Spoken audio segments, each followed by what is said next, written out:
La escóbula de la brújula. Fundamentalmente forma parte del primer, digamos, movimiento que empieza a escribir tratados ya serios sobre mística, sobre poesía, sobre cosas ya no solamente en latín, sino también en la lengua mallorquina o en lengua catalana, podríamos decirlo también de alguna manera.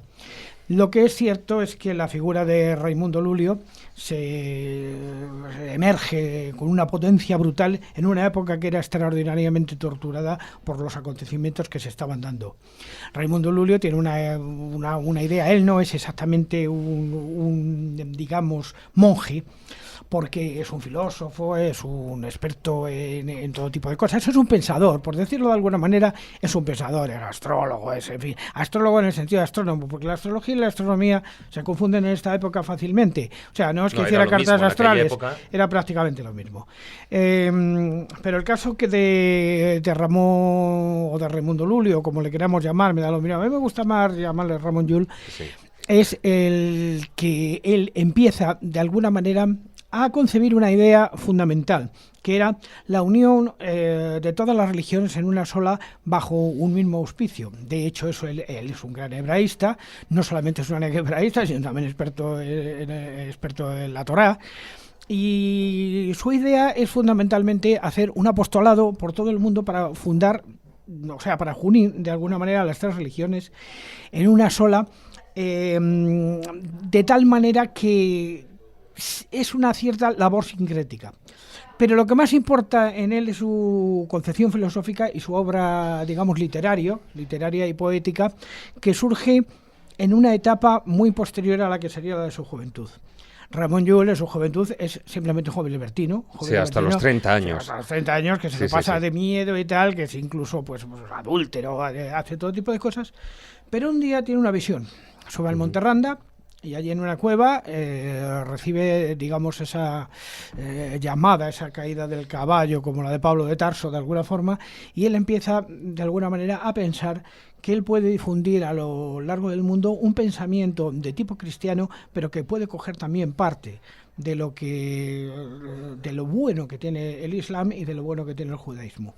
Y entonces se empieza a establecer, a hacer una serie de libros, una serie de escritos que llegarían a ser 222 y que están encabezados fundamentalmente por el Ars Magna, aparte de una producción también de ficción, porque por ejemplo él tiene una primera novela, Blanquerna, donde ya vemos qué es el concepto de alquimia en Raimundo Lulio, del cual, por cierto, se ha dicho que él no fue alquimista, sino que todo lo que se le ha atribuido como alquimista ha sido después. Pero, sin embargo, si nosotros leemos con atención Blanquerna, nos damos cuenta que es una novela iniciática. Y una novela iniciática muy parecida a algo que sería muy famoso años después, que es el famoso Sueño de Polifilo de Francesco Colonna, donde lo que se produce es la transmutación interior.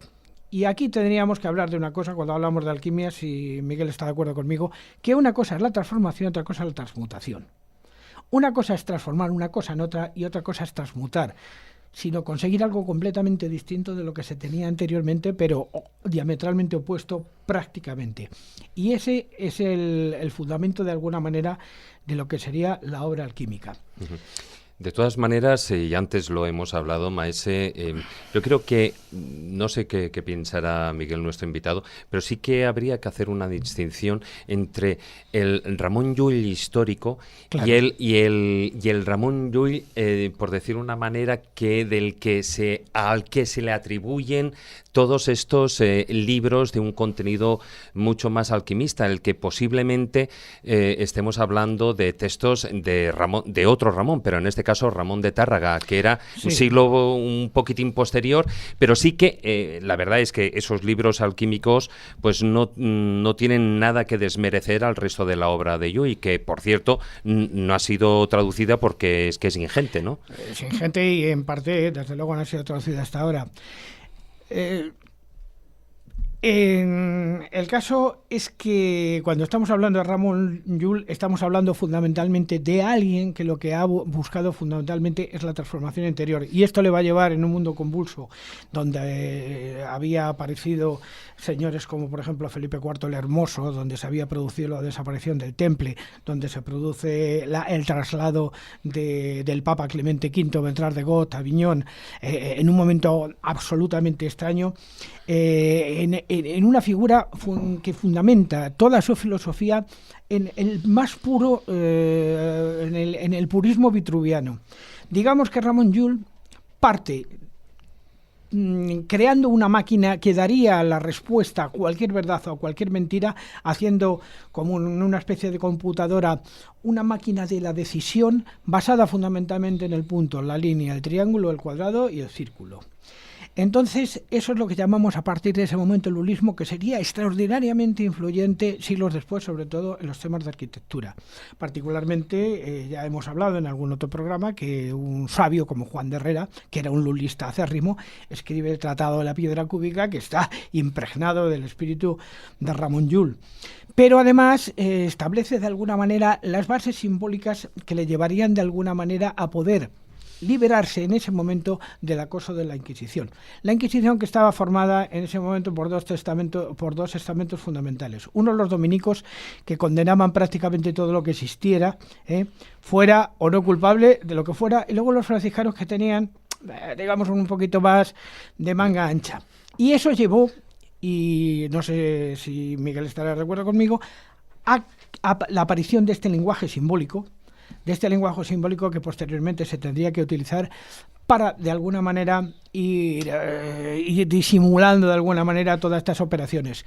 Igual que ya existían lenguajes crípticos, como por ejemplo el lenguaje de la Pantoja, que era el de los canteros, era fundamentalmente el de los canteros y que era prácticamente ininteligible a alguien que no fuera tan cantero en ese momento. El lenguaje de la alquimia llega a alcanzar unos niveles de sofisticación donde prácticamente todas las palabras, siendo palabras absolutamente normales, se refieren a operaciones que tienen que ver con fórmulas, con cosas que uno hace con algo, a pesar de lo que se está contando. Y como no me quiero alargar mucho, pero, maese, al final Ramón Llull era alquimista, no era alquimista. Era alquimista en el sentido que he dicho, era alquimista en el sentido de que lo que buscaba era la transmutación de alguna manera. De hecho, él al final de sus días, después de sufrir diversos avatares, como por ejemplo pero la personal, o sea, la mística, no la de los metales. La mística, efectivamente, vale. Porque aquí es que tenemos que claro, es que hay diferencia. Hay que afinar, ¿no, Miguel? Claro, hay que establecer que hay dos tipos de alquimia. Una es la alquimia que tiene que ver con la pura operación sobre la materia y otro es de la alquimia que tiene que ver con la transformación interior de cada ser humano, digamos, en función de la perfección espiritual. ¿Miguel? Sí, esa idea de la alquimia como una vía, una puerta de acceso al conocimiento del todo, de los mundos superiores. La alquimia es una vía, supongo que habrá más. Y Llull, en su Ars Combinatoria, Ars Magna Sciendi y todo eso, lo que estaba dando es unas claves para, una vez puestas en práctica, acceder a saber el punto al que aspiramos todos, es qué es esto, dónde estamos y cómo se puede llegar a conocerlo. En definitiva, se trata, Miguel, si estás de acuerdo conmigo, de un modelo del mundo que ellos crearon de alguna manera, pero no solamente para no para todo el mundo, sino solamente para un grupo en concreto de iniciados que luego trabajarían en diversas materias, como por ejemplo la perfumería o distintas materias. De hecho, uno de los grandes alquimistas que se le ha considerado de los más grandes de la historia, que es Leonardo Fioravanti, en el fondo no era nada más que un señor que se dedicaba a la destilación y a la espagiria, realmente no a la alquimia en sí misma. Y estamos hablando ahora de palabras que parecen muy extraños, pero en el fondo la espagiria es la obtención de la quinta esencia, o sea, de la esencia pura de las cosas que llevaría a la farmacopea moderna. No me equivoco mucho, ¿no? Sí, bueno, la hermana menor de la alquimia no trabaja con metales y minerales, sino con plantas, que parece mucho más ligero. que trabajar desde luego. con plomo y mercurio. Y menos problemático, ¿eh? Y menos Y menos problemático. Porque algún que otro matraz llegó a explotar en su momento, ¿no? Sí, sí. Bueno, hay matraces que han llegado hasta nosotros, todavía existen restos de esos matraces. Por ejemplo, yo puedo decir, como soy escorialense, que dentro de la torre de la Botica del Escorial quedan todavía los restos de la famosa torre de Matiolo, que yo los he visto cuando era pequeño y no suelen enseñárselos al público, quedan por ahí. Bueno, algún resto era un mecanismo destilatorio que tenía creo que 234 digamos serpentines aproximadamente. Yo recuerdo de pequeño que lo vi. 400 alambiques a la vez. Sí, Estaba efectivamente. funcionando 400 alambiques. a la vez. No Una veas tú, yo barbaridad. no sé si piedra filosofal, pero whisky a mansalva, ¿eh? Pero no solo eso, No me sino extraña que explotara la torre.